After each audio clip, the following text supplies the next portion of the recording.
Hi, we're going to be talking about how to manage inbound calls. We're just going to very quickly run through a typical scenario that a lot of small businesses have and the ways that we can manage it using the facilities of your cloud PABXs and VOIP phones, the typical things that are now available to most small businesses. So let's have a quick look at this. Go back to PowerPoint, which has been prepared, and we'll just presume your business is a little bit like this, a small business. You've got your phone call comes in, and oops, go the wrong way, and Annabelle picks the call up and goes to answer it, and finds out, yeah, hey boss, it's for you want to answer it? So your business is probably not quite as crude as that, but be surprised how close a lot of people are. So let's just replicate that basic pattern in a diagram form that we use to work out cloud PABXs. So there's our incoming call, it's answered at reception, and then the call is finished. And that's a pretty typical, very, very simplified process on how the calls come in. So let's look at that in a little bit more detail. If it's not answered after 30 seconds, we can go off to an answering machine of some description, and the caller will leave a message. So they either talk to somebody or they leave a voicemail and the call is answered in there. And we can put these sorts of things into a lot of phone systems. And even with the old analogue ones, you had the tape for answering machines, could sort all of that out. But when you get into the cloud PABX, we much more easily manage the message. There's a lot of mucking around. You could change the message on the answering machines, but with the VOIP cloud-based systems, this is just so much easier, and you definitely get a lot more professional sounding messages on there. But wait, there's more, because what we can do in there is instead of waiting until 30 seconds to leave a voicemail, what we often do is after 15 seconds, we go off to an IVR message and saying, do you want to hang around and talk to a live person, or do you just want to leave a message?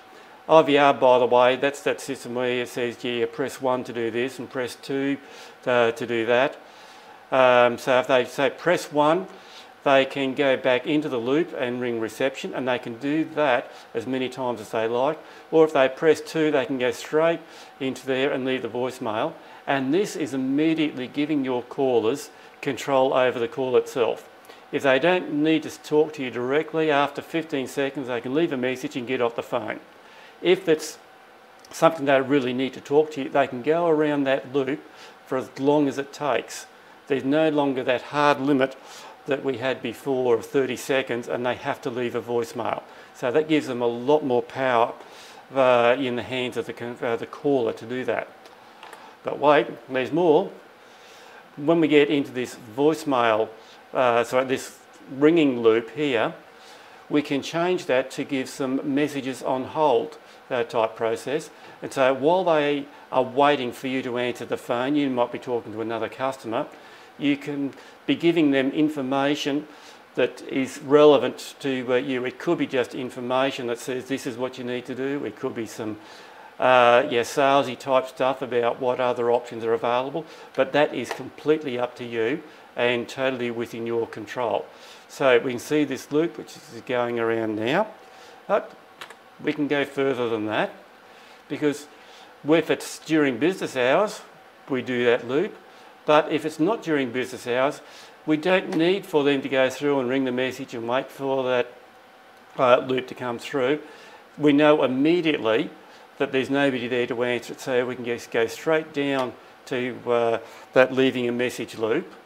And we can also put into this particular segment here during business hours a specific during business hours type message. But if it's after hours, we can go through there and we can say something like, our operating hours are 9 to 5. If it's urgent, you can call this particular number. Otherwise, we'd love to talk to you, etc., whatever else it is to do.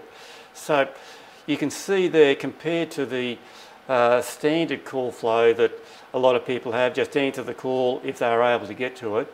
By putting a cloud PABX system in there, you're making it a lot easier and a lot more friendly for your callers to go through, and you're managing the process just so much better.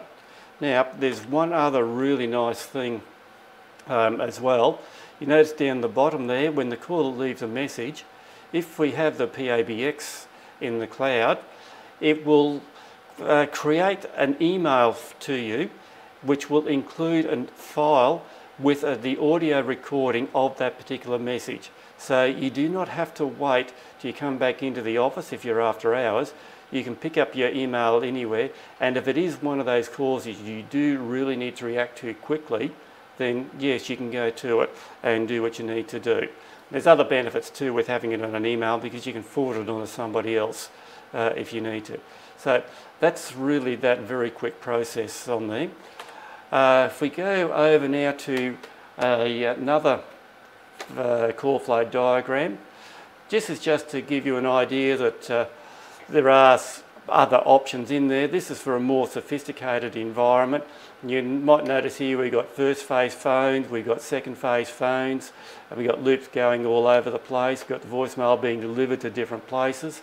So don't get too hung up on the complexity of this. This is just to say that even what we have spoken about already is yet relatively simple. It's easily doable, but if you need something with more sophistication, then the options are open to you. So that's how you handle the call flow. If you have those sorts of requirements, we'd love to give you a talk to you. So give us a call, 3555 7913, and we'll discuss with you exactly what works in your situation, in your business, to give your customers the best service. Catch ya.